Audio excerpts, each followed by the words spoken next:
আরব বণিক দলেরা জাহাজ ভরে ব্যবসা করার জন্য তারা রওনা করেছে। ঝড় তুফানে জাহাজ ডুবি হলো কোন রকম কাঠের এক তক্তার উপরে ভেসে। একজন আরব বণিক তিনি ভাসতে ভাসতে ভাসতে ভাসতে মালদ্বীপে এসে পৌঁছাইলেন। মালদ্বীপে পৌঁছানোর পরে তিনি যখন মালদ্বীপে আসলেন, লক্ষ্য করলেন মালদ্বীপের লোকজনের মন খারাপ, সবার মন বেজার, সবাই মনক্ষুণ্ণ হয়ে পড়ে আছে। ব্যবসা বাণিজ্য তেমন ভালো না, কেউ কারোর সাথে তেমন কথাবার্তা বলে না, সবার মন খারাপ। কারণ কি? জিজ্ঞেস করলো তোমাদের মন কেন খারাপ হয়ে আছে? ওরা বলল দেখো, প্রত্যেক বছরে এই সাগর থেকে একটা দৈত্য উঠে আসে। দৈত্য উঠে আসার পরে আমাদের একজন কুমারী মেয়েকে প্রত্যেক বছর সাগরের তীরে আমাদের রেখে চলে আসতে হয়। আর এই দৈত্যটা এসে ওই কুমারী মেয়ের রক্ত পান করে চলে যায়। ওই দৈত্য জিনটা আসে কুমারী মেয়েটাকে হত্যা করে ছিন্ন বিচ্ছিন্ন করে রেখে দিয়ে এসে চলে যায়। প্রত্যেক বছরে আমরা একজন করে কুমারী মেয়ে ওই জিনের জন্য বরাদ্দ করি, নতুবা আমাদেরকে কষ্ট দেয়, ঝড় তুফান দেয়, বিপদ আপদ আসে, মুসিবত তেরে আসে, সে আমাদেরকে হত্যা করে, মানুষ খুন করে। এইভাবে সে উগ্র, আমরা বাঁচতে পারি না, বহু চেষ্টা করেছি, কাজ হয় না। কিন্তু এই বছর আমাদের মন খারাপ কেন তুমি জানো না? এই প্রত্যেক বছর আমরা লটারি করি, প্রত্যেক বছর লটারিতে এক একজন মেয়ের নাম আসে, প্রত্যেকজন মেয়ের নাম আসে, কিন্তু এই বছর যার লটারিতে নাম আসছে তিনি আমাদের এই দেশের রাজার মেয়ে, বাদশার মেয়ের নাম আসছে। এখন বাদশার বক্তব্য হলো আমার মেয়ের যেহেতু নাম আসছে, অতএব আমার মেয়েকে আমরা সমুদ্রে পাঠাবো। আর আমরা বলছি না, বাদশার মেয়ে আমরা দেব না। বাদশা বলে না, তোমাদের সন্তান যদি মরতে পারে তাহলে জনগণের জন্য আমার সন্তান কেন মরবে না? আমাদের সবার মন খারাপ, রাজ পরিবারের সবার মন খারাপ, বাচ্চার একটা মাত্রই সন্তান। এখন বলো তো এই অবস্থায় আমরা কি করে খুশি থাকতে পারি? তখন ওই আরব বণিক তিনি ছিলেন মুসলমান, তিনি আল্লাহর কোরআনের হাফেজ। একবার জোরে বলা যাবে কি মারহাবা? একজন আল্লাহওয়ালা বুজুর্গ আল্লাহর ওলি, কোরআনের হাফিজ, তিনি বলতেছেন শোনো, তোমার বাচ্চার কাছে আমাকে নিয়ে চলো, এই বিপদ থেকে আমি তোমাদেরকে উদ্ধার করতে পারি। লোকেরা তাকে নিয়ে চলে গেল। বাদশাকে বললেন, বাদশা আমি আরব একজন বণিক, কোরআনের হাফেজ, আমি মুসলমান, তোমাদেরকে এই বিপদ থেকে আমি উদ্ধার করতে পারি, কিন্তু আমার একটা শর্ত আছে। বলে কি শর্ত? তোমরা ওই মেয়েটাকে সমুদ্রের পাড়ে পাঠাবা না, ওই সমুদ্রের যে ঘরের মধ্যে তোমরা মেয়েটাকে রেখে আসো, ওই ঘরের পাশে আমি যে বসে থাকবো। আর যদি ওই দৈত্যটা চলে যায়, কোনোদিন যদি না ফিরে আসে, তাহলে বলো রাজা, তোমরা সবাই মিলে কি আমার ধর্ম মানবানি?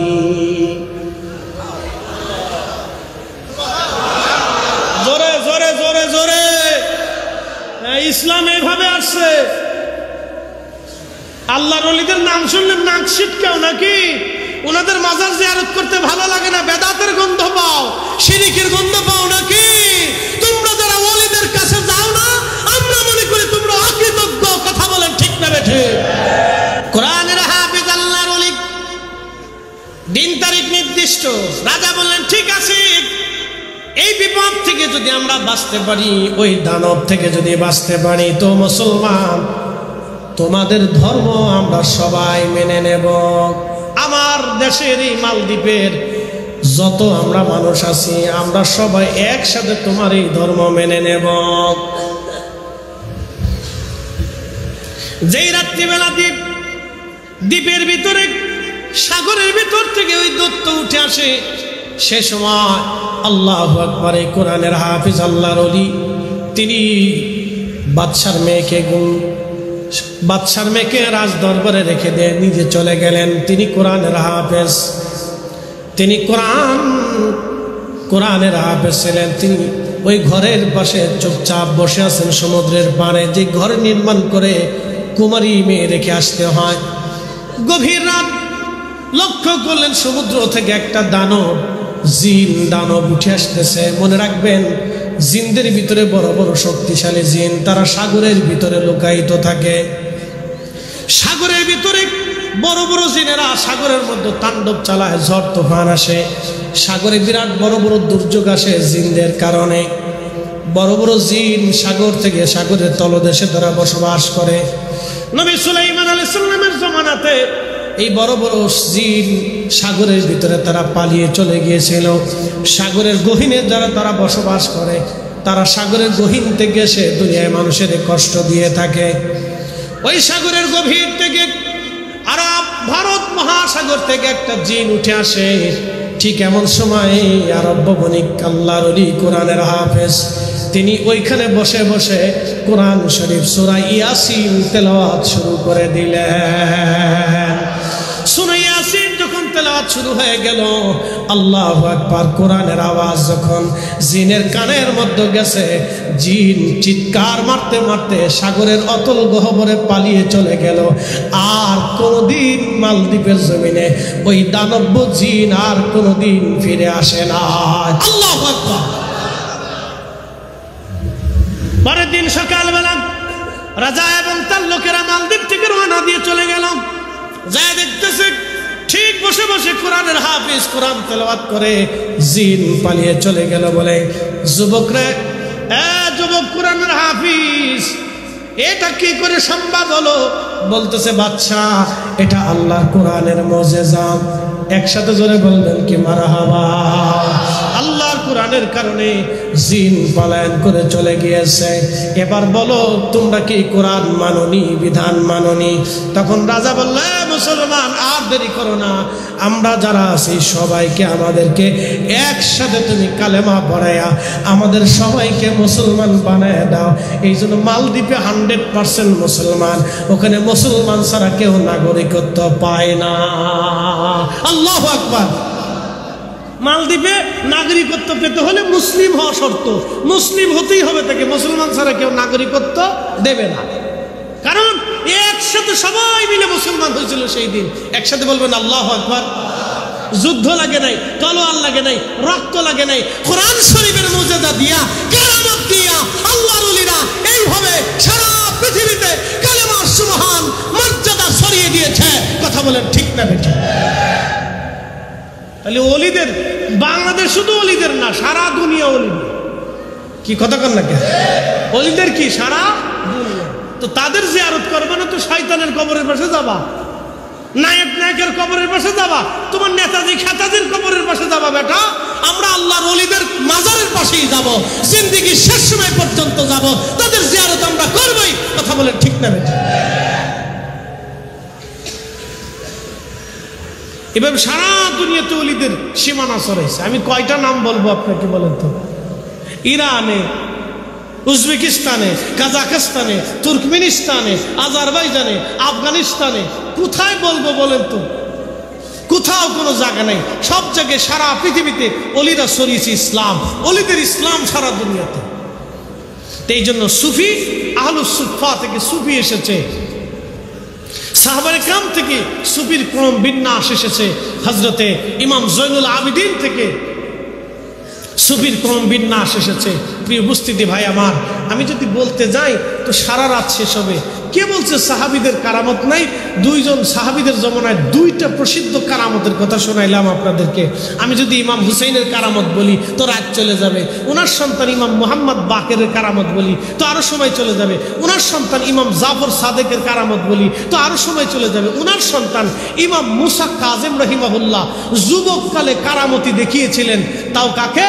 পৃথিবী বিখ্যাত হযরত আল্লামা ইমাম শিবলি নুমানি রাহমাতুল্লাহ আলাইহি। একসাথে বলা যাবে না মারহাবা? হ্যাঁ, ওনাদেরকে কারামত দেখাইছে। তো আমি লিখি নেই, ইমাম আবুল ফারাজ ইবনুল জৌজি উয়ুনুল হিকায়াতে 900 বছর আগে ওনার কিতাবের মধ্যে এগুলি লিখে রাখছে। এই জন্য সুফি আহলুস সুফা, আহলুস সুফা থেকে সুফি আসছে। সুফি কারা?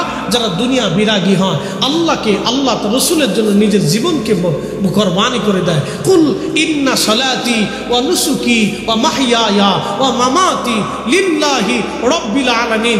এই আয়াতের উপরে পরিপূর্ণ আস্থা, পরিপূর্ণ ইয়াকিন, পরিপূর্ণ আমল আপনি যদি কাউকে খুঁজে পান তাহলে একমাত্র সুফিরা আছে। কি কথা বলেন না কেন? কারা আছে? সুফিরা। সুফিরা ছাড়া আর কেউ নাই। আমাদেরকে বলবেন আমরাও নাই, আমরা টেকা ছাড়া কথা বলি না। আই ঠিক আসতে পারেন কেন? ডরায় কর। বদদোয়া করবার না, ভয় নাই, সত্য যেটা এটা বলতেছি। টাকা ছাড়া কারো কথা নাই। মাস্টার টাকা দিয়ে পড়ায়, ওই গাড়ি টাকা দিয়ে চালায়, ওই তেল টাকা দিয়ে পান, সরকার টাকা দিয়ে চলে, আমার টাকা দিয়ে সরকার চলে, সরকারের টাকা দিয়ে আমি চলি। আপনি জমি বেচেন, জমি সন্তানের জন্য রেখে যান, স্ত্রীর জন্য দিয়ে যান, বেটাদের জন্য রাখেন। মানুষ সুদ খায় সন্তানের জন্য, ঘুষ খায় সন্তানের জন্য, পরিশ্রম করে সন্তানের জন্য, গাড়ি চালান সন্তানের জন্য, বিদেশে যান টাকার জন্য, ব্যবসা করেন টাকার জন্য, সবাই দুনিয়ার জন্য করে, একমাত্র সুফিরাই আল্লাহর জন্য করে গেছে। কথা ঠিক কিনা? সুফিরা কার জন্য করছে? আল্লাহর জন্য। কুল ইন্না সালাতি ওয়া নুসুকি ওয়া মাহইয়ায়া ওয়া মামাতি লিল্লাহি রাব্বিল আলামিন। এই আয়াতের পরিপূর্ণ আমল যদি দেখতে চান তো আহলুস সুফা সুফিদের দিকে তাকান। তারা এই আয়াতের উপরে পরিপূর্ণ ঈমান ও আমল করিয়া, জিন্দেগি গঠন করিয়া, আল্লাহকে খুশি করিয়া, আল্লাহর নবীর গোলামি করিয়া তারপরে তারা কবরে গেছে। এই জন্য তাদের কবরে, তাদের মাজারে, তাদের বারগাহে, জিয়ারতে কোটি কোটি মানুষ কিয়ামত পর্যন্ত যাইতে থাকবে, বন্ধ হবে না। কথা ঠিক কিনা? আপনি ফতোয়া দিলেও বন্ধ হবে না, কাজ হবে না। এটার নাম কি? এটা চট্টগ্রামে কি কয়? ফটো না, না, এমনি নাম কি? আমরা কই বুড়া আঙ্গুল, বুড়া আঙ্গুল, বৃদ্ধাঙ্গুল, বুড়া আঙ্গুল। আমাদের সে আর একটা নাম আছে কলা, কলা, কলা, কলা। কিচ্ছু না, কিচ্ছু না, কলা, কলা। আর যদি বোবারে খালি দেখাইতে পারেন তো যুদ্ধ লেগে যাবে। যদি বোবারে দেখাইতে পারেন তো দেখবেন যে যুদ্ধ লেগে গেছে, বিরাট যুদ্ধ। ও ঠেকাইতে পারবেন না ওরে, আপনি ও তুফান উঠাই ফেলবে একদম, খুব চেতা চেপতে। সাবধান, বোবার সামনে কিন্তু এটা লড়াইয়ের না, বিপদ আছে। তো যাই হোক, অনেক কথা আপনাদের সামনে উপস্থাপন করছি, কথা আর শেষ নাই। হযরত হাসান বসরি রহমতুল্লাহ আলাইহি কোন জমানার মুসলমান জানেননি? ওনার একটা কারামত বইলা আপনাদের কাছ থেকে বিদায় নেই। একসাথে বলবেন আল্লাহু আকবার। বলবো? কথা কর না কেন? বলবো নি? উনিও ইসলামের খেদমত করছে। উনি শুধু আলেম ছিলেন না, উনি আলেম, জাহেদ, আবেদ, সুফি সব ছিল। মারহাবা কর, সব ছিল ওনার ভিতরে। উনি কোন জমানার আলেম জানেননি? হযরত ইমাম হুসাইন রাদিয়াল্লাহু আনহু যে সময় কারবালায় শহীদ হন, সে সময় উনি কুফাতে ছিলেন, বসরাতে ছিলেন। তাহলে এবার বুঝেন উনি কোন জমানার। উনি তাবিঈ। যারা বলেন উনি কি? তাবিঈ। উনি সাহাবীদেরকে দেখছেন, সাহাবীদের ছাত্র। একসাথে বলবেন না মারহাবা। হাসান বসরি, ওনার কথা বলে শেষ করব। প্রায় 2 ঘন্টা আলোচনা চলতেছে, বাপরে বাপ, অনেক টাইম। 2 ঘন্টা রানিং চলতেছে। আপনারা আইছেন কিন্তু পরে আইছেন, আগে আসেন না। ওনার একটা কথা বলে শেষ করে দিচ্ছি, ও আজ আমার শেষ। হাসান বসরি রহমতুল্লাহ আলাইহি তিনি হুজরা শরীফে আছেন। এমন সময় এক মহিলা আসছে, লেখছেন কে? আল্লামা ইমাম সাহাবী আল কাউলুল বদির মধ্যে লেখছেন এই ঘটনা। এক মহিলা এসে বলতেছে, হুজুর আমার মেয়ে সকালে মারা গেছে, জোহরের পরে জানাজা করছি, আসরের পরে আপনার কাছে আসছি, আপনি একটু বলে দেন আমার মেয়েটা জান্নাতি নাকি জাহান্নামী। হাসান বসরি রহমতুল্লাহ বলতেছে, মারে তোমার মেয়ে জান্নাতি নাকি জাহান্নামী আমার বলা লাগবে না, তোমার একটা আমল বাতলাই দেই, রাত্রিবেলা তুমি নিজেই দেখবা। না, জোরে জোরে জোরে জোরে জোরে, তোমার একটা আমল দিয়ে দেই। কি দিয়ে দেই? না, জোরে বলেন, কি দিয়ে দেই? আমল দিয়ে দেই, তুমি রাত্রে দেখবা, তুমি নিজেই দেখবা। হযরত হাসান বসরি রাহমাতুল্লাহ আলাইহি মহিলাকে বলে দিলেন, মা তুমি রাত্রিবেলা চলে যাও, যাওয়ার পরে এশার নামাজ পড়বা, এশার নামাজ পড়ে 4 রাকাত নফল নামাজ পড়বা। কয় রাকাত?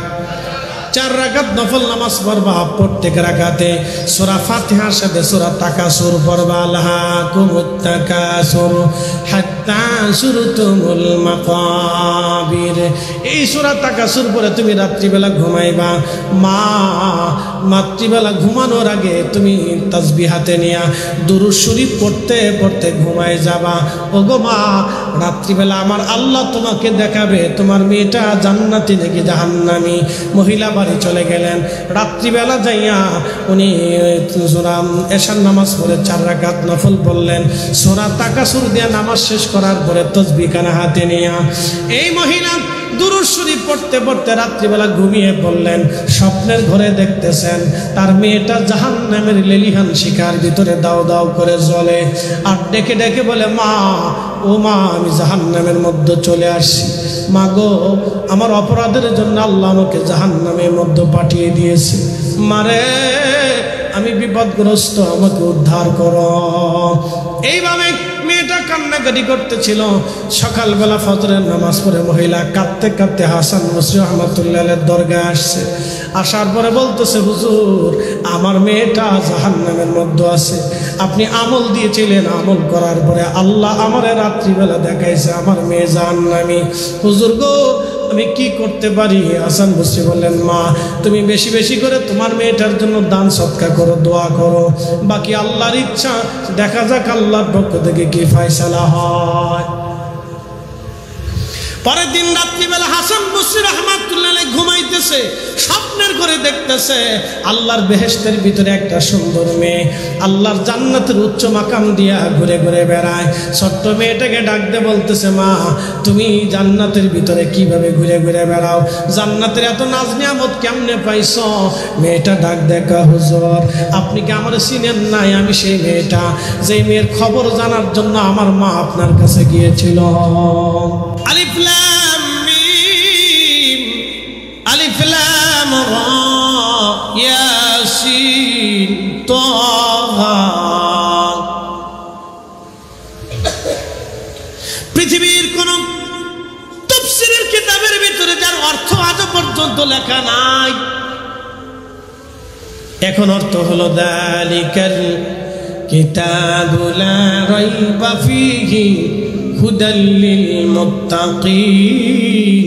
অর্থ লেখা হলো আলহামদুলিল্লাহি রাব্বিল আলামিন। অর্থ লেখা হলো, তাফসীর করা হলো। কোরআন শরীফের 114টি সূরার মধ্যে যত আয়াত আছে অর্থ করা হলো, কিন্তু হরফে মুকাত্তা মুতাশাবিহাতের অর্থ করা হলো না। কারণ কি? মুকাত্তা হরফগুলির অর্থ করা হলো না। কারণ কি? এটা এমন একটা পাসওয়ার্ড, এটা আল্লাহ জানে, নবী জানে, আল্লাহ জানে, নবী জানে। মাঝখানে আল্লাহ নবী যারে না জানাইছে কেউ জানবে না, যারে জানাইছে শুধু সে জানবে। একবার জোরে বলা যাবে কি মারহাবা? এই বিদ্যা তাফসীর দিয়ে আসে না, এই বিদ্যা কাল দিয়ে আসে। শুনে যান, আলিফ লাম মিম, আলিফ লাম রা, ইয়াসিন, তাহা, নুন, কাফ, ইয়া আইন, সাদ। দুনিয়ার কোন তাফসীরের কিতাবে, দুনিয়ার কোন হাদিসের কিতাবে তাফসীরের এত ইমাম চলে গেল, 4 মাযহাবের ইমাম চলে গেল, 4 তরিকার ইমাম চলে গেল, 4 মাযহাবের ইমাম চলে গেল, বড় বড় আলেম উলামা চলে গেল। ইমাম আবু হানিফা রাহমাতুল্লাহ আলাইহি চলে গেল, ওনার উস্তাদ ইমাম ইব্রাহিম নখী চলে গেল, ওনার উস্তাদ আব্দুল্লাহ ইবনে মাসউদ চলে গেল, ওনার উস্তাদ রাহমাতুল লিল আলামিন, তিনার উস্তাদ রব্বুল আলামিন। আল্লাহর ছাত্র আমার নবী, আমার নবীর ছাত্র আব্দুল্লাহ ইবনে মাসউদ, আব্দুল্লাহ ইবনে মাসউদের ছাত্র ইব্রাহিম নখী, ইব্রাহিম নখী রাহিমাহুল্লাহ ছাত্র ইমামুল আজম আবু হানিফা রাহমাতুল্লাহ আলাইহি, আমাদের মাযহাবের ইমামের ছাত্র হযরত আব্দুল্লাহ ইবনে মুবারক রাহমাতুল্লাহ আলাইহি। একবার জোরে জোরে বলা যাবে কি মারহাবা? এত বড় বড় ইমাম মুহাদ্দিস হাফেজ মুফাসসিররা চলে গেল, কেউ আলিফ লাম মিমের অর্থ করে দিয়ে যায় নাই, কারণ এটা দুনিয়ার কোনো বিদ্যাপীঠে পড়ানো হবে না, এটা কালবে কালবে কালবে কালবে আসবে। এটার অর্থ দুনিয়ার কোনো প্রতিষ্ঠানে পড়ানো হবে না, দুনিয়ার কোনো তাফসীরের কিতাবে পড়ানো হবে না, এর অর্থগুলি কালবে কালবে কালবে কালবে কালবে কালবে আসবে। একসাথে ধরে বলা যাবে আল্লাহু আকবার। এর অর্থ কেমনে আসবে? কালবে। একসাথে বলেন কেমনে? না না, জোরে বলেন কেমনে? দুনিয়ার কোনো বিদ্যাপীঠের অর্থ আসবে না। বলা কি তো হয়েছে?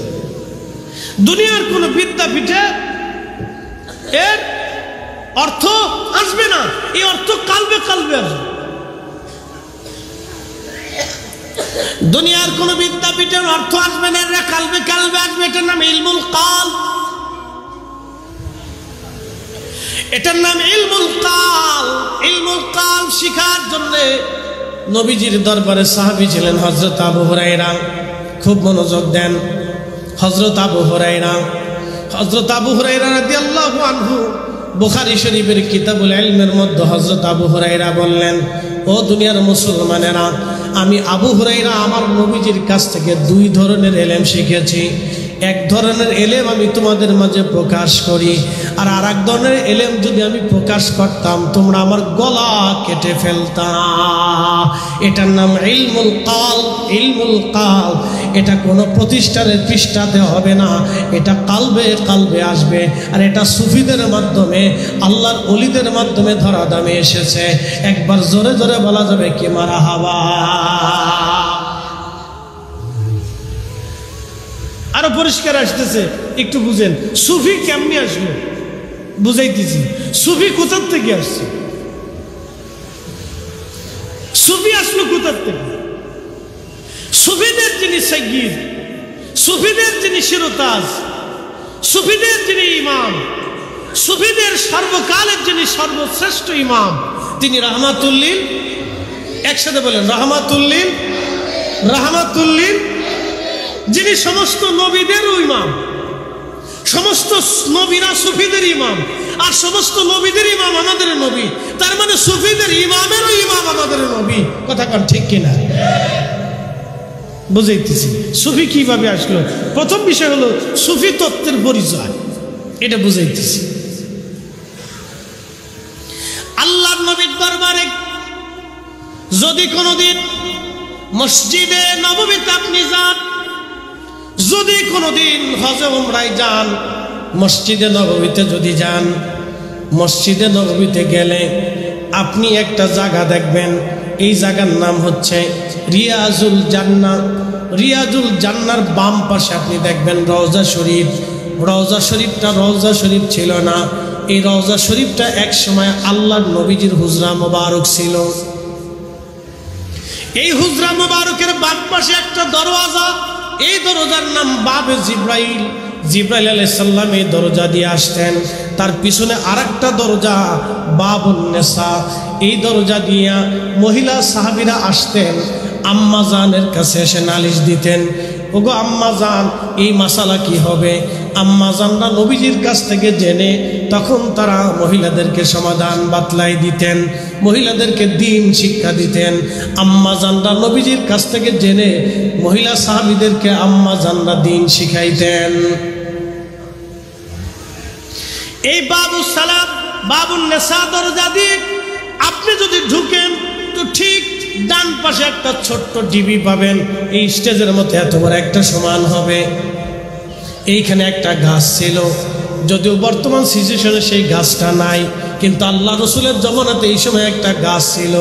এই গাছের নিচে 70 জন, 80 জন, 100 জন, 150 জন, বেশিও হতো কম হতো, এমন কিছু সাহাবী এইখানে থাকতেন যাদের বাড়ি ছিল না, ঘর ছিল না, জমি ছিল না, স্ত্রী ছিল না, সন্তান ছিল না, জায়গা জমি ছিল না, দেশ ছিল না, কিছুই ছিল না, নবীজির বাড়ি থাকতেন। তাদেরকে বলা হতো আহলুস সুফা। আহলুস সুফা, আহলুস সুফার সাহাবী। এই আহলুস সুফা থেকে সুফি এসেছে। কে আসতে হয়ে গেল না? জোরে বলেন। আহলুস সুফা থেকে কি আসছে? সুফি। জোরে বলেন কি আসছে? না না, আহলুস সুফা থেকে কি আসছে? সুফি। আহলুস সুফার পরিচয় কি বুঝাই দেই। বাড়ি নাই, ঘর নাই, স্ত্রী নাই, পুত্র নাই, জমি নাই, জমা নাই, টাকা নাই, খাবার নাই, দাবার নাই, আগামী দিনে কি খাবে তাও নাই। রসুলের বাড়িতে থাকতেন, খাবার আসলে খাইতেন, না আসলে না খেয়ে থাকতেন। তারা ছিল আহলুস সুফার সাহাবী, তারা ছিল সুফি। ওইখান থেকে আহলুস সুফা থেকে সুফি এসেছে। সুফিদের বাড়ি থাকবে না, ঘর থাকবে না, জমি থাকবে না, জমা থাকবে না, টাকা থাকবে না, কিচ্ছু থাকবে না। তারা আল্লাহর জন্য নিবেদিত থাকবে। কথা বলেন ঠিক না বেটা? তারা হলো সুফি। তারা কি? না, জোরে বলেন তারা কি? এই সুফি। সুফির পরিচয় দিয়ে দিলাম। সুফি কারা?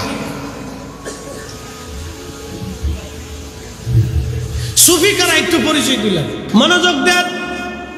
সাহাবীদের মধ্যে যিনি সুফিদের লিডার ছিলেন তার নাম হযরত আবু যর গিফারি। মারহাবা কর। আবু যর, জোরে বলেন আবু যর। পরিচয় দিয়ে যাই, এগুলি না জানলে আপনি তো বুঝবেন না। ওরা বলবে ওই যে মাজারের পাশে ঘুমাই থাকে এরা তো ভণ্ড। আরে বেটা, মাজারের পাশে যে পাগল মজ্জুব ঘুমাই রইছে তুমি তার ভণ্ড কইও না। এ মজ্জুব আল্লাহর ইবাদত করে। কিছু পাগল আছে যারা দুনিয়ার পাগল, এটা আরেক পাগল। ব্রেনের সমস্যার এক পাগল থাকে, সেটা ভিন্ন পাগল।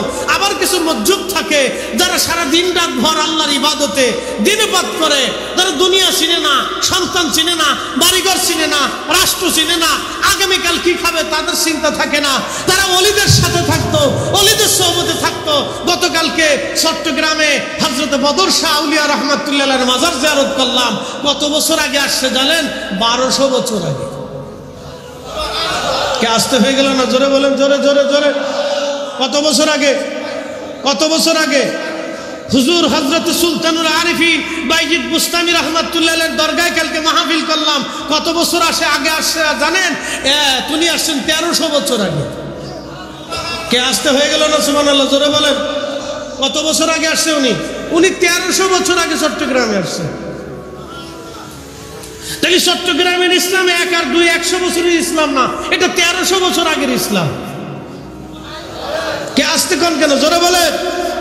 হযরত বাইজিদ বুস্তামি রাহমাতুল্লাহর পীরের নাম হযরত ইমাম জাফর সাদিক রাদিয়াল্লাহু আনহু। ইমাম জাফর সাদিক রাদিয়াল্লাহু আনহুর বাবার নাম ইমাম মুহাম্মদ বাকির রাদিয়াল্লাহু আনহু। ইমাম মুহাম্মদ বাকির রাদিয়াল্লাহু আনহুর বাবার নাম হযরত ইমাম জয়নুল আবিদিন রাদিয়াল্লাহু আনহু। ইমাম জয়নুল আবিদিন রাদিয়াল্লাহু আনহুর বাবার নাম সুলতানে কারবালা ইমাম হুসাইন রাদিয়াল্লাহু আনহু। ইমাম হুসাইন রাদিয়াল্লাহু আনহুর মায়ের নাম সাইয়্যিদাতুন নিসা আহলিল জান্নাহ ফাতিমাতুজ জাহরা রাদিয়াল্লাহু আনহা। তিনার বাবার নাম রাহমাতুল লিল আলামিন। একবার জোরে বলা যাবে কি ইয়া রাসূলুল্লাহ? তাহলে বাইজিদ বুস্তামি রাহমাতুল্লাহ আলাইহি কোন জমানার ওলি ছিলেন বুঝাইতে পারছি আপনাদেরকে। উনি কোন জমানার? উনি রাসূলের আওলাদের কাছে সরাসরি আহলে বাইত রাসূলের হাতে বায়াত ছিলেন। একসাথে বলবেন আল্লাহু আকবার। সুলতানুল আরিফিন। অনেকে তো ইতিহাস জানে না, এগুলি শিখার দরকার, বোঝার দরকার। এখন আমাদের দেশে যে কি পড়াশোনা হয় আমি জানি না, বুঝি না। প্রিয় উপস্থিতি হাজিরিন, আশিয়ার মুসলমান, কোটিয়ার মুসলমান, মনোযোগ দিবেন। আহলুস সুফার যিনি প্রধান সাহাবী ছিলেন, যিনি সাইয়্যিদ ছিলেন, তার নাম আবু যর গিফারি। এখন হযরত আবু যর গিফারির পরিচয় না দিলে আপনি বুঝবেন না তিনি কেন সুফিদের, ওই জমানার সুফিদের লিডার ছিলেন, আহলুস সুফার সাহাবীদের লিডার ছিলেন। আহলুস সুফা কারা আবার বলে দিয়ে যায়। বাড়ি নাই, ঘর নাই, জমি নাই, জমা নাই, টাকা নাই, পয়সা নাই, খাবার নাই, স্ত্রী নাই, সন্তান নাই, সব থেকে তারা জোদা হয়ে শুধুমাত্র আল্লাহ তার নবীকে খুশি করার জন্য দরবারে মুস্তাফাতে গাছের নিচে মসজিদে নবীর সামনে আল্লাহর হাবিবের হুজরা মুবারকের সামনে একটা ছোট্ট টিলার উপরে একটা গাছের নিচে তারা সময় কাটাইতেন। রসুলের দরজা থেকে এলেম শিখতেন, আমল করতেন, আল্লাহর ইবাদতে কাটাইতেন। তারা আহলুস সুফার সাহাবী। আহলুস সুফার সাহাবীদের মধ্যে হযরত আবু হুরায়রা একজন সাহাবী ছিলেন। আহলুস সুফার সাহাবী হযরতে আব্দুল্লাহ জুল বাজাদাইন আহলুস সুফার একজন সাহাবী। হযরতে জুলাইবি রাদিয়াল্লাহু আনহু আহলুস সুফার সাহাবী। এরকম বহু সাহাবী ছিলেন আহলুস সুফার সাহাবী। তার ভিতরে অন্যতম একজন সাহাবী, তার নাম হযরত আবু যর গিফারি রাদিয়াল্লাহু আনহু। তিনি একাকিত্ব থাকতেন, নির্জনে থাকতেন, নিবিড়িতে থাকতেন। অনেক সময় আমাদের দেশের কিছু মানুষেরা বলে, ও দুনিয়ার মানুষ, তোমাদের কিছু অলি বুজুর্গরা পাহাড়ের ভিতরে কেন কাটাইতো, জঙ্গলের মধ্যে কেন তারা বাসা বাঁধত? পাহাড়ে জঙ্গলে তোমাদের অলিরা কেন থাকত? পৃথিবীর বহু অলি জঙ্গলের ভিতরে বসবাস করতেন। বলে কারণ কি? নির্জনে নিভৃতে তারা থাকতেন, পাহাড়ের গুহা তারা বেছে নিতেন, নির্জনে তারা সময় কাটাইতেন। বলে কারণ কি? নবীজির একজন সাহাবী ছিলেন, তার নাম আবু যর গিফারি। তিনি একেবারে নির্জনে নিভৃতে থাকতেন।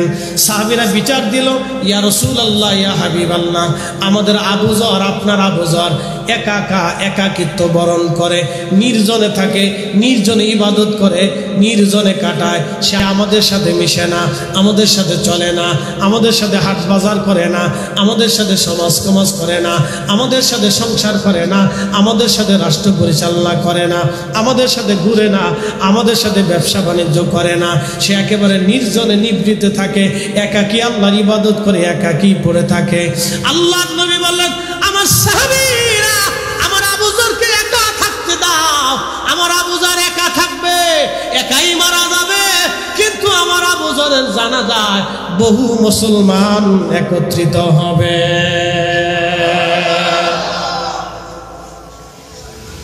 কথা বুঝাইতে পারছি? পৃথিবীতে যত, শুনে যান, পৃথিবীতে যত জাহিদ, এই যে সুফি, সুফিদের আরেকটা পরিচয় আছে, তাদের নাম হচ্ছে জাহিদ। জাহিদ কারা? যারা মুজাহাদা করে। তরিকতের তিনটে সবক আছে, মুরাকাবা, মুশাহাদা, মুজাহাদা। মুরাকাবা, মুশাহাদা, মুজাহাদা। মুজাহাদা কি? মুজাহাদা হলো দুনিয়ার সম্পদ থেকে জুদা হইয়া, দুনিয়া থেকে জুদা হইয়া শুধু আল্লাহর জন্য নিজেকে ব্যস্ত করে দেওয়া, দুনিয়ার থেকে জুদা হইয়া নিজেকে শুধু আল্লাহর জন্য নিবেদিত করে দেওয়া, এটাকে বলা হয় মুজাহাদা। এই মুজাহাদা যে করে তাকে বলা হয় জাহিদ। হযরত আবু যর গিফারি ছিলেন জাহিদ তবকার সাহাবী। একসাথে বলবেন না মারহাবা? তিনি সাহাবীদের মধ্যে জাহিদ ছিলেন, সুফি ছিলেন। একসাথে জোরে বলেন আল্লাহু আকবার। তিনি কি ছিলেন? সুফি ছিলেন। একসাথে বলেন কি ছিলেন? সুফি। জাহিদ সাহাবী, সুফি সাহাবী ছিলেন। সুফি সাহাবী আগামী ওয়াক্তের জন্য উনি কোনো খাবার জমা রাখতেন না। আগামী সময়ের জন্য কি খাবেন ওনার ছিল না। ওনার সারা জীবনে একটা জুব্বাই ছিল, দ্বিতীয় কোনো জুব্বা ওনার ছিল না। সারা জীবনে একটা জুব্বা। আমরা যারা বক্তা আছি, আমার জুব্বার কোনো শেষ নাই, পাগড়িরও কোনো শেষ নাই, কাপড়েরও শেষ নাই। আমরা যারা সাধারণ আলেম ওলামা আছি, আমাদের কাপড়ের শেষ নাই, কাপড় চোপড়ের শেষ নাই, বাড়িঘরের শেষ নাই, টাকা পয়সার শেষ নাই। ব্যাংক আছে, ব্যালেন্স আছে, বাচ্চা কাচ্চা আছে, সন্তান আছে, জমি জমা আছে। আমরা আগামী দিনের 6 মাসের খাবার জমা করি। আর জাহিদ যারা, মুজাহাদা যারা করেন, সুফি যারা, তারা আগামী এক ওয়াক্তের খাবার সামনে জমা করতেন না। তারা আল্লাহর জাহে দান করে দিতেন। তারা না খেয়ে থাকতেন, খাবার আসলে খাইতেন, না আসলে না খেয়ে থাকতেন। তাদেরকে বলা হয় জাহিদ। এই জাহিদদের মধ্যে অন্যতম জাহিদ তিনি আবু যর গিফারি। নবী বলতেন, আমার উম্মত কিয়ামতের ময়দানে, আমার উম্মতের ভিতরে যত জাহিদ থাকবে, যত সুফি থাকবে, সব সুফিরা, সব জাহিদরা আমার আবু যর গিফারির পিছনে কিয়ামতের ময়দানে কাতার করে দাঁড়াবে। হয় না? হয় না? আরো জোরে বলে, জোরে জোরে জোরে না, আরো জোরে জোরে জোরে। আবু বকর রাদিয়াল্লাহু আনহুর পিছনে নাম কি? সিদ্দিক।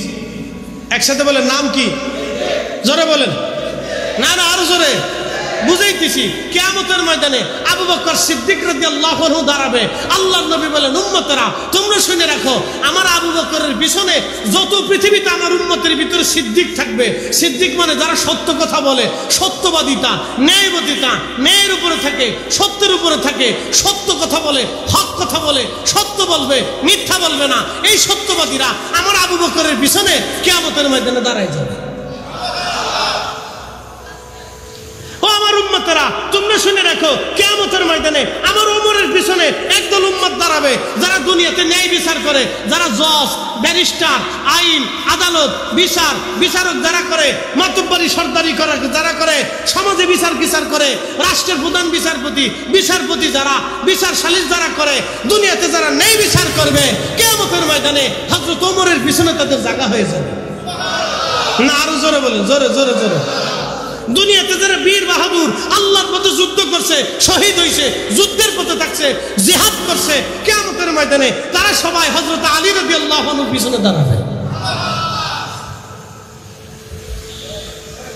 আর মুয়াজ্জিন, আমার দিকে তাকান, মুয়াজ্জিন যারা আজান দিবে তারা হযরতে সাইয়্যিদুনা বেলাল রাদিয়াল্লাহু আনহুর পিছনে, তারা হযরতে বেলালের পিছনে কিয়ামতের ময়দানে দাঁড়ায় যাবে। তারা বেলালের দলের লোক। একসাথে বলবেন না মারহাবা? যারা কারি বুঝেননি, যারা সুন্দর কোরআন তেলাওয়াত করে, কোরআন শিক্ষা দেয়, তারা হযরত উবাই ইবনে কাব রাদিয়াল্লাহু আনহু ছিলেন কারিউল ফুজাত, পৃথিবীর সবচেয়ে বড় কারি, রাসূলের দরবারের কারি। আল্লাহর নবী বলছেন, আমার উবাই ইবনে কাবের পিছনে কিয়ামতের ময়দানে আমার উম্মতের সমস্ত কারিরা আমার উবাই ইবনে কাবের পিছনে দাঁড়ায় যাবে। আস্তে হয়ে গেল না? সুবহানাল্লাহ জোরে বলেন। হ্যাঁ সুবহানাল্লাহ কইতে শুনে যায়, এক একজনের এক এক মর্তবা। তাহলে সুফি কোথার থেকে আসছে বুঝাইতে পারছি আপনাদেরকে? কি কথা বুঝেন নাই মনে হয়? সুফি কোথার থেকে আসছে আপনাদেরকে বুঝাইতে পারছি? সুফিদের উৎপত্তি হচ্ছে আহলুস সুফা। একসাথে কর না মারহাবা। আহলুস সুফা সাহাবীদের থেকে। আর সাহাবীদেরকে শিখাইছে কে? রাহমাতুল লিল, জোরে বলেন রাহমাতুল লিল। সাহাবীদের সরাসরি উস্তাদ যিনি, তিনি রাহমাতুল লিল। সাহাবীদেরকে নবীজি দুইটা ইলম শিখিয়েছে, ইলমুল লিসান, ইলমুল কাল। একটা শরীয়তের ইলম আর একটা হাকিকতের ইলম।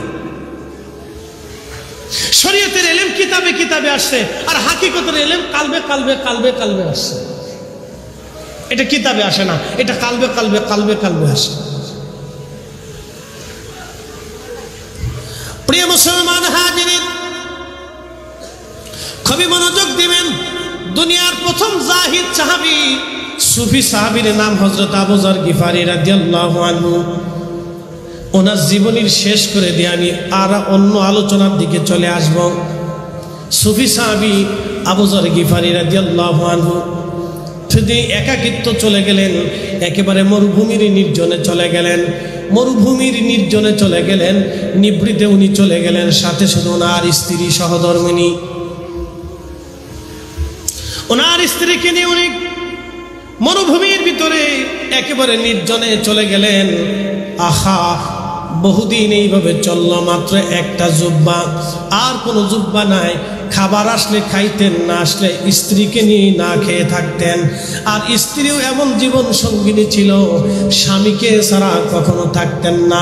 বুঝতে পারতেছেন, রসুলের দরবারের মহিলা সাহাবী, এটা চারটেখানি কথা না। হযরত আবু যর গিফারি আমার নবীর দরবারে জাহিদ সাহাবী, আমার নবীর দরবারে সুফি সাহাবী। সুফি সাহাবী, সুফি সাহাবী, আল্লাহু আকবার। তিনি চলে গেলেন নির্জনে। ইন্তেকালের সময় ঘনায় গেল, ওনার অসুস্থ হয়ে পড়লেন। স্ত্রীর কোলের মধ্যে মাথা দিয়ে আছেন, বিবি কাঁদতেছিলেন।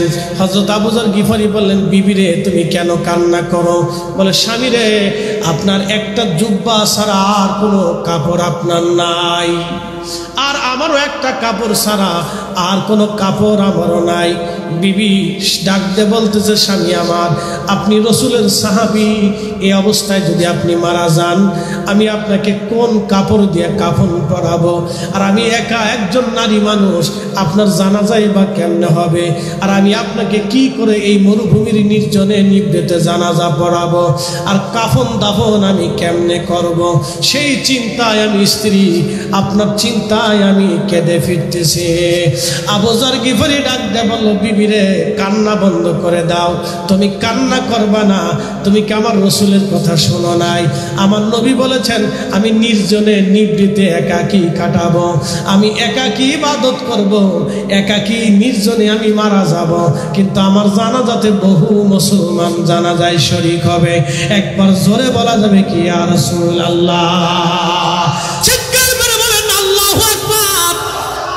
আমার রাসূল ইলমে গায়ব, আমার নবীজির ইলম এত বিরাট ইলম, এত বিরাট ইলম। আবু যরের ভাগ্যে কি হবে আমার নবী বলে দিয়ে গেছে। কথা কন না কেন? আমরা তো ওনাদের দৃষ্টিতে বেদাতি, বিরাট বড় বেদাতি ওনাদের দৃষ্টিতে। আমরা খুব বেদাতের কাজ করি। আমরা তো ওনাদের দৃষ্টিতে বেদাতি, বিরাট বড় বেদাতি। অথচ রাসূল কারীমের সাহাবী কত বড় ইয়াকিন, নবী যা বলেছে তাই হবে। আল্লাহু আকবার। হযরত আবু যর গিফারীর কত বড় ইয়াকিন, বিবিরা চিন্তা করিও না, আমার রাসূল বলেছেন আমি একাকী থাকবো, নির্জনে থাকবো, নিভৃতে থাকবো। আর আমার নিবৃত্তি একাকী মৃত্যু হবে, কিন্তু আমার জানাজাতে বহু মুসলমান আসবে। বলে স্বামী এটা কি করে সম্ভব? বলে রাসূল যা বলেছে তাই হবে। বিবিরে চিন্তা করিও না, আমার নবী যা বলছে তাই হবে। একজন সাহাবী নবীর প্রতি ঈমান কি ছিল, আমরা সুন্নিরা ওইভাবেই নবীর প্রতি ঈমান এনেছি। আল্লাহু ওয়া রাসূলুহু আলাম, আল্লাহ জানে নবী জানে, আল্লাহ জানে নবী জানে, আল্লাহ জানে নবী জানে। কথা বলেন ঠিক না বেঠে?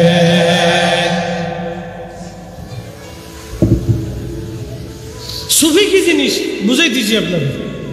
সুফি কোথার থেকে আসলো তা বুঝে যান।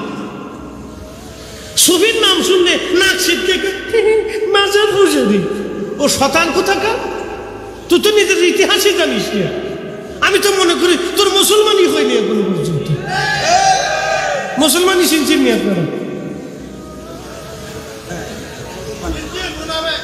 না না না, খাতনা খাতনা চিনেনি।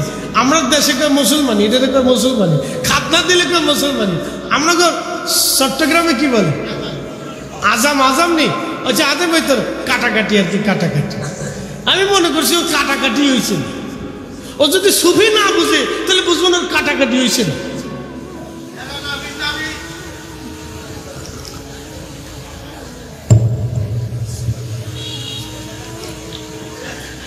আহা, কথা ভালো করে বুঝে যাবে। আল্লাহর হাবিবের সাহাবী হযরত আবু যর গিফারী বিবিকে ডাক দিলেন, বিবি রে তুমি একটু টিলার উপরে দাঁড়ায়া, আরবে দেখবেন ছোট ছোট পাহাড় আছে, বড় বড় পাহাড় আছে। তুমি ছোট পাহাড়ের উপরে দাঁড়ায় দেখো, লক্ষ্য করো কোনো কাফেলা আসে কিনা। যদি কোনো কাফেলা আসে তাহলে বুঝবা আমি আবু যরের সময় শেষ। আহা, রাসূল কারীমের, রাসূল পাকের, রাসূল মাকবুলের, মেহবুবে আলা নবীর জবানের কথার উপরে সাহাবায়ে কেরামের ইয়াকিন কি ছিল আপনি একটু চিন্তা করেন। যে নবী যাহা বলেছে বিবিরে আমার জিন্দেগিতে তাহাই হবে। না না হয় না, আরো জোরে বলেন, জোরে জোরে জোরে। ইয়াকিন কি চিন্তা করতে পারছেন? তাদের বিশ্বাস কেমন মজবুত ছিল। তুমি একটু টিলার উপরে দাঁড়িয়ে দেখো কোনো কাফেলা আসে কিনা। যদি আসে তাহলে বুঝবো আমার সময় শেষ হয়ে গেছে। আহা, হযরত আবু যর গিফারী রাদিয়াল্লাহু আনহুর বিবি অপেক্ষা করতেছেন। মাঝে মধ্যে টিলার উপরে দাঁড়ায় চারপাশে ঘুরে দেখে কোনো কাফেলা আসে কিনা। হঠাৎ লক্ষ্য করতেছে বহু দূর থেকে একটা কাফেলা দেখা যায়। হযরত আবু যরের স্ত্রী দৌড়ায় এসে বলেন, স্বামী আমার, একটা কাফেলা দেখলাম, বহু দূর কাফেলা দেখা যায়, তারা আমাদের দিকে আসতেছে। আবু যর গিফারী বললেন, তাহলে শোনো বিবিরে, আমার সময় ঘনায় গেছে, আমি বিদায়ের পালা। বিবি গো, তুমি আমার স্ত্রী ছিলা, নির্জনে নিভৃতে তোমাকে নিয়ে আমি থেকেছি। বিবি আমার, তোমাকে আমি ভালো কোনো খাবার খাওয়াইতে পারি নাই, কারণ আল্লাহর পথে এসে আল্লাহকে খুশি করতে যাইয়া সারা জীবন আমি একটা জুব্বায় কাটিয়ে দিলাম, তোমাকে একটা কাপড়ে কাটাইলাম। খাবার আসলে খাইতাম, না আসলে না খেয়ে থাকতাম। বিবিরে, দিনহীন অবস্থায়, খেয়ে না খেয়ে ক্ষুধার্ত অবস্থায় তুমি আর আমি নির্জনে নিভৃতে আল্লাহর ইবাদতে কাটিয়ে দিয়েছি। বিবি, তোমার হক আদায় করতে পারি নাই, ক্ষমা করে দিও। বিদায় নিয়ে চলে যাচ্ছি, তোমার সাথে দুনিয়াতে আর হয়তো সাক্ষাৎ হবে না, কিন্তু পরপারে জান্নাতে তোমার সাথে আমার দেখা হবে। চিৎকার মেরে বলেন না ইয়া রাসূলুল্লাহ। শুনলে আপনি আশ্চর্য হবেন, সেই কাফেলার যিনি প্রধান ছিলেন তিনি অন্য কেউ না, নবীজির দরবারের মুফতি সাহাবী। পৃথিবীর যত মুফতি যারা থাকবে, যারা ফতোয়া লেখে, ফতোয়া দেয়, কিয়ামতের ময়দানে তারা হযরত আব্দুল্লাহ ইবনে মাসউদ রাদিয়াল্লাহু আনহুর পিছনে দাঁড়াবে, কারণ উনি রাসূলের দরবারের মুফতি সাহাবী ছিলেন। মুফতি, মুফতি সাহাবী, মুফতি। আমার নবীর দরবারের মুফতি সাহাবী হযরত আব্দুল্লাহ ইবনে মাসউদ রাদিয়াল্লাহু আনহু কাফেলা নিয়ে আসতেছে। আহা, ওই রাস্তা দিয়ে আসার সময়, কাফেলা নিয়ে আসার সময় তিনি লক্ষ্য করলেন একজন মহিলা তার স্বামীকে নিয়ে বসে আছে। তিনি কাছে এসে দেখলেন অন্য কেউ না, তিনি দরবারে মুস্তাফার সাহাবী, মুজাহাদার সাহাবী, জাহিদ সাহাবী, সুফি সাহাবী, তার নাম আবু যর গিফারি। একজন সাহাবী মুফতি আর একজন সাহাবী সুফি। একবার জোরে কন্যা মারহাবা। ইসলামে সব আছে না নাই? কথা কন না কেন? ইসলামে সব আছে না নাই? ইসলামে ওলি ছিল কি ছিল না? তাহলে একজন সাহাবী মুফতি, আরেকজন সাহাবী সুফি, আরেকজন সাহাবী সিদ্দিক, আরেকজন সাহাবী ন্যায় বিচারক, আরেকজন সাহাবী যোদ্ধা, আরেকজন সাহাবী সেনাপতি, আরেকজন সাহাবী খালিদ বিন ওয়ালিদ, আরেকজন সাহাবী গনি, উসমান গনি, ধনী। নবী বললেন কিয়ামতের ময়দানে আমার উসমান গনি আমার সামনে থাকবে, আর আমার উসমান গনির পিছনে দুনিয়াতে যারা দান করত, দানশীল ছিল, ধনী ব্যক্তিদের ভিতরে যারা দান করত, কিয়ামতের ময়দানে আমার উসমান গনির পিছনে তারা দাঁড়াবে, কারণ আমার উসমান গনি বেশি বেশি দান করত। আমার উসমান গনি দানশীল সাহাবী, আর দুনিয়াতে যারা দানশীল হবে আমার উম্মতের ভিতরে যারা আমার উসমানের পিছনে দাঁড়াবে। একসাথে বলবেন না মারহাবা। রাসূলের দরবারে দানশীল ছিল, সুফি ছিল, মুফতি ছিল, মুফাসসির ছিল, মুহাদ্দিস ছিল, ফকিহ ছিল, আলেম ছিল, জাহিদ ছিল, সব ধরনের সাহাবী ছিল। আবার মজজুব ছিল, তার নাম ওয়াসাল কারনি রাদিয়াল্লাহু আনহু। দুনিয়া বিরাগী, পাগল বেশ ধরিয়া ইয়ামানের ভিতরে থাকতো, ইশকে রাসূল দিয়ে কলিজা জিন্দা বানাইয়া নবীর মহব্বতে দাঁত ভেঙে ফেলে দিয়া ইশকে রাসূলের পরিচয় দিয়েছিল। ঠিক না বেটা?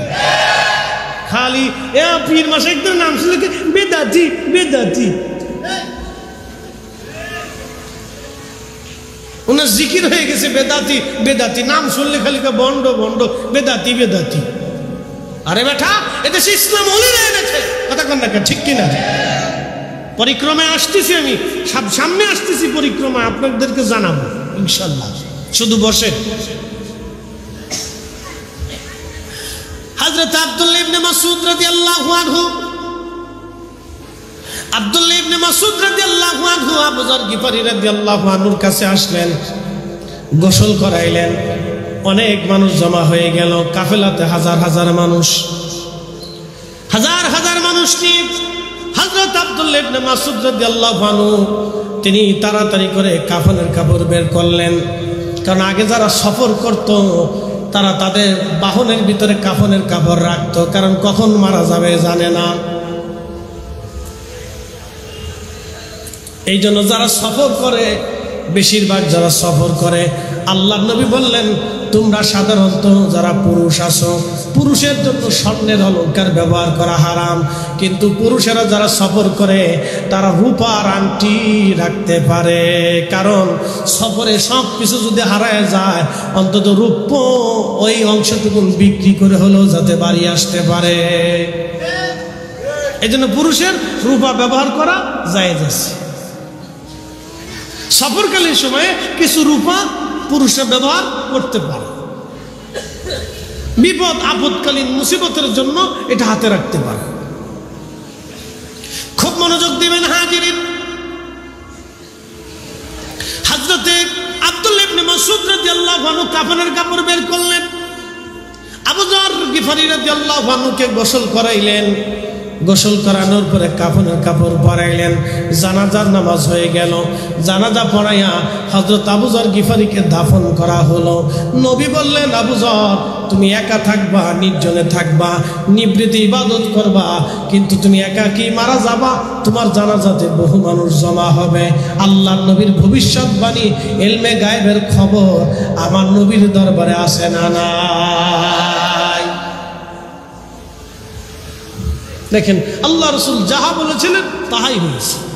চুল পরিমাণ ডান বাম হয় না, চুল পরিমাণ ডানেও হয় নাই বামেও হয় নাই, যাহা বলেছিলেন তাহাই হয়েছে। রাসূলের দরবারে এরকম সাহাবী থাকতেন যাদেরকে আহলে সুফফা বলা হতো। মিশকাতুল মাসাবির কিতাবুল আদাবের ভিতরে এসেছে, হযরত আবু হুরায়রা বললেন, আমরা 80 জন সাহাবী সেই সময় নবীজির দরবারে ছিলাম। আহলে সুফফার সাহাবী, বাড়ি নাই, ঘর নাই, জমি নাই, জমা নাই, টাকা নাই, পয়সা নাই, আমাদের কিছুই ছিল না। আমরা ওই দিন নবীজির দরবারে বসবাস করতাম। 3 দিন হলো নবীজির দরবারে কোনো খাবার আসে না। আমরা 3 দিন পর্যন্ত ক্ষুধার মধ্যে ছিলাম। ক্ষুধার যন্ত্রণা সহ্য করতে না পারে হযরত আবু হুরায়রা বলতেন, দুনিয়ার মানুষে আমি পেটের মধ্যে পাথর দিয়ে, কাপড় দিয়ে চাপা দিয়ে বেঁধে ধরে রাখতাম। এমন সময় আমার যাইতো ক্ষুধার যন্ত্রণা সহ্য করতে না পারে মসজিদে নবীর বারান্দার ভিতরে পেটের ভিতরে পাথর চাপা দিয়ে আমি উপর হয়ে শুয়ে থাকতাম। মানুষ মনে করত আমি মৃগীর ব্যারাম হয়েছে, আমার কোনো রোগ হয়েছে। দুনিয়ার মানুষ, আমার রোগ হয়েছিল না, ক্ষুধার কারণে আমি পেটের মধ্যে পাথর চাপা দিয়া রাসূলের দরবারে পড়ে থাকতাম। এরা ছিল সুফি সাহাবী, আহলে সুফফার সাহাবী। জোরে কন্না মারহাবা।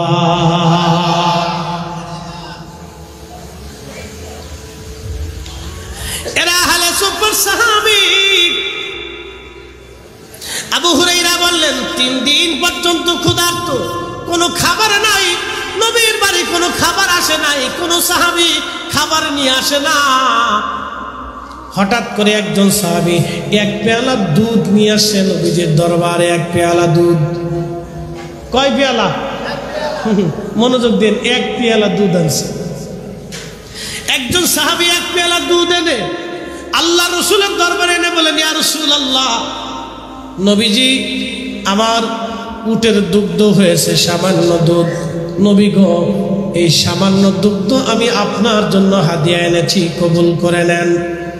আল্লাহর হাবিব মুস্কি হাসি দিয়ে দুধের পেয়ালা হাতে নিলেন। আবু হুরায়রা, লাব্বাইক ইয়া রাসূলুল্লাহ। আবু হুরায়রা রে, আমরা এই মজলিসে আহলে সুফফার সাহাবী আছে কয়জন? আহলে সুফফার সাহাবী কয়জন? বলি ইয়া রাসূলুল্লাহ, অনেক সাহাবী আমরা উপস্থিত আছি, প্রায় 80 জনের মতো। নবীজি বললেন, আবু হুরায়রা তুমি এই দুধ সবাইকে মধ্যে বন্টন করে দাও। আবু হুরায়রা মনে মনে চিন্তা করেন, আমি তো 3 দিন পর্যন্ত না খেয়ে আসি, 80 জন সাহাবীর সবাই তো 3 দিন পর্যন্ত ক্ষুধার্ত আছে, এই 1 পেয়ালা দুধ আমারই তো পেট ভরবে না। আমি 80 জন সাহাবীর ভিতরে 1 পেয়ালা দুধ কেমনে বন্টন করব? আল্লাহর নবী বলেন, আবু হুরায়রা বিসমিল্লাহ বলে শুরু করে দাও।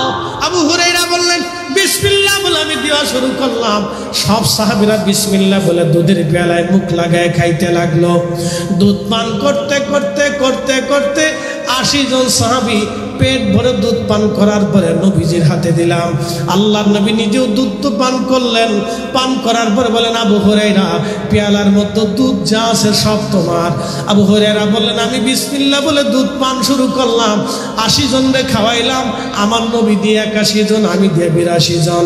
82 জনের মাথায় আনার পরে দুধের পেয়ালা মুখে দিয়া বিসমিল্লাহ বলে যখন খাওয়া শুরু করলাম, খাইতে খাইতে আমি আবু হুরায়রার 3 দিনের ক্ষুধার পেট ভরে গেল, কিন্তু দুধের পেয়ালায় দুধ কমলো না। চিৎকার মেরে বলেন আল্লাহু আকবার। আহলুস সুফা, বাড়ি নাই, ঘর নাই, জমি নাই, জমা নাই, খাবার নাই, আগামী দিন কি আসবে জানে না। নবীজির বাড়ি খাবার আসলে খাইতেন, না আসলে না খেয়ে থাকতেন। তারা হলো সুফি। এখান থেকে সুফি দুনিয়াতে আসছে, এখান থেকে সুফি আসছে। এটা একটা ক্লাস। এই ক্লাসে ভর্তি হইতে হলে আপনাকে পিঠে সালাম আনতে হবে। বলে হুজুর এটা আবার কি? তাহলে দুনিয়ার মোবাইল, দুনিয়ার সবকিছু ছেড়ে দিয়ে আপনাকে শুধু আল্লাহর জন্য হইতে হবে। ঠিক কিনা? 360 জন আইছে, 12 জন আইছে, তাদের সাথে আরো আইছে, তারপরে আরো আইছে। সারা দুনিয়াতে ওলিরা ঘুরছে, এইভাবে ঘুরে নাই, দলে দলে ঘুরছে। তারা নিজেরা শিখছে, অনুসারীদেরকে শিখাইছে। তারা ছিল সুফি, আহলুস সুফা থেকে সুফি এসেছে। তারা দুনিয়ার চিন্তা করতো না, তারা আল্লাহর জন্য নিবেদিত হলো। হযরত বদর শাহ আউলিয়া পাথরের উপরে চড়ে তিনি চট্টগ্রামে এসেছিলেন। হযরত বদর শাহ আউলিয়া পাথরের উপরে চড়ে সাওয়ার হয়ে চট্টগ্রামে এসেছিলেন। 1200 বছর আগে কালেমার দাওয়াত তিনারা দিয়েছে। কথা বলেন ঠিক না বেঠিক? আপনি বুঝতে পারতেছেন সেই দিনে কালেমার দাওয়াত দেওয়া কত কঠিন ছিল? সাহাবী সাদ বিন আবি ওয়াক্কাস রাদিয়াল্লাহু আনহু চট্টগ্রামে আসলেন। সাহাবী সাদ রাদিয়াল্লাহু আনহু চট্টগ্রামে আসলেন। চট্টগ্রামের ইসলাম আজকের ইসলাম না, চট্টগ্রামের ইসলাম 1450 বছর আগের ইসলাম। এই হাত উঁচু করে বলেন ঠিক না বেঠিক? চট্টগ্রাম ইসলাম কত বছর আগের ইসলাম? 1450 বছর আগের ইসলাম। সাদ বিন আবি ওয়াক্কাস রাদিয়াল্লাহু আনহু 4 জন সাহাবী নিয়ে তিনি এসেছিলেন এই জমিনে কালেমার দাওয়াত দিয়ে। এরপরে তিনি আবার সমুদ্র পথে চীনে চলে গেলেন। চীনের গুয়াংজুতে সাদ বিন আবি ওয়াক্কাস রাদিয়াল্লাহু আনহু কালেমার দাওয়াত দিয়ে চীন দেশে তিনি ঘুমিয়ে আসেন তিনার সাথীদেরকে নিয়ে। একসাথে বলবেন না মারহাবা? গুয়াংজুতে আছে, দোয়া করবেন কয়েকদিন পরে সফরে যাব জিয়ারতের উদ্দেশ্যে। সেপ্টেম্বরের লাস্টে মালদ্বীপে মাহফিল আছে, মালয়েশিয়াতে করে আসতেছি মালয়েশিয়াতে। শুনে যান পৃথিবীর যুগে যুগে দেশে দেশে ওলিরা কিভাবে ইসলাম প্রচার করেছে তার ইতিহাস আপনাদেরকে শোনাই দিয়ে যায়। হযরত বাইজিদ বুস্তামি রহমাতুল্লাহ আলাইহি দেশে এসেছিলেন। তার দরগাতে গতকাল মাহফিল করেছি। 1100-1300 বছর আগে হযরত বাইজিদ বুস্তামি রহমাতুল্লাহ আলাইহি চট্টগ্রাম এসেছেন। 1200 বছর আগে হযরত বদর শাহ আউলিয়া রহমাতুল্লাহ আলাইহি এসেছেন। 800 বছর আগে হযরত শাহজালাল ইয়ামানি মুজাররিদি 360 জন আউলিয়া এনে সিলেটের জমিন সহ দিন কায়েম করেছেন। তার 200 বছর আগে নেত্রকোনাতে আল্লামা কমরউদ্দিন রুমি রহমাতুল্লাহ আলাইহি এসেছেন। সেই সময় হুজুর গাউসে পাকের আওলাদ তিনি এসেছিলেন। তিনার হুজুর গাউসে পাকের নাতি তিনি এসেছিলেন, তিনি সিরাজগঞ্জে। একসাথে বলবেন না মারহাবা? এই 11 তারিখ মাহফিল সিরাজগঞ্জে, যেখানে হুজুর গাউসে পাকের নাতি এসেছিলেন সেখানে সিরাজগঞ্জে মাহফিল। আমার এই 11 তারিখে যাব।